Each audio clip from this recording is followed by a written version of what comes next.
التونسي والاهلي بطرابلس. التصويب من ايهاب ابو زريبه الثلاثيه، صوب التصويب والمتابعه وجورج موجود وحاضر بقوه، وانا موجود تحت السله. استفيد من لاعبي فريق الاهلي. مش ممكن يا موسى يا بوريما موجود.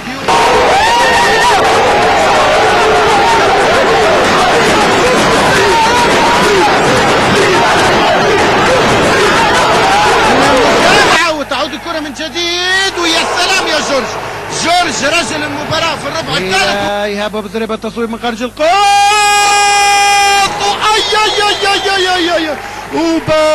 ايهاب ابو زريبه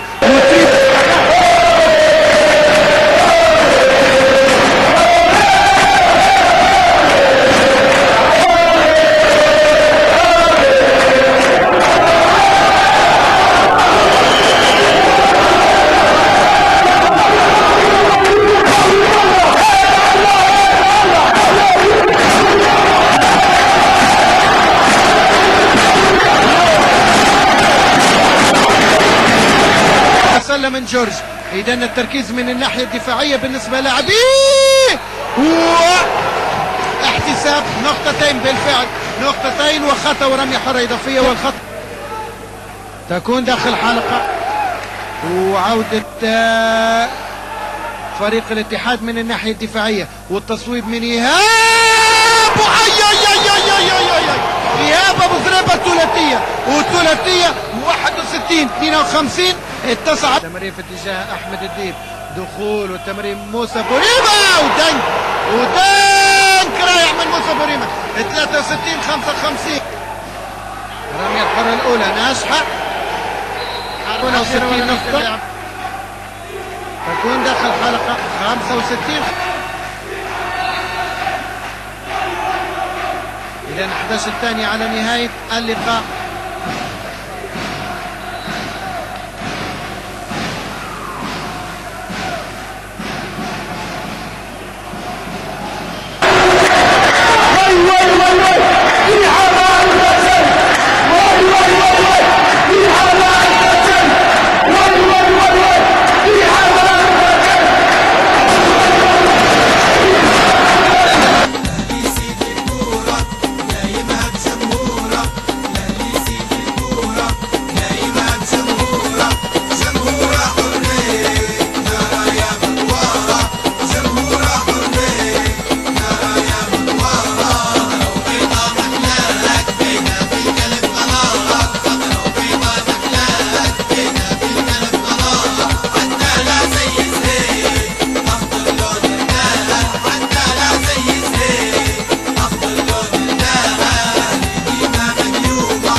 مش عارف شمني اذكرنا يا رب العالمين وفوق يا حسن الزعيم.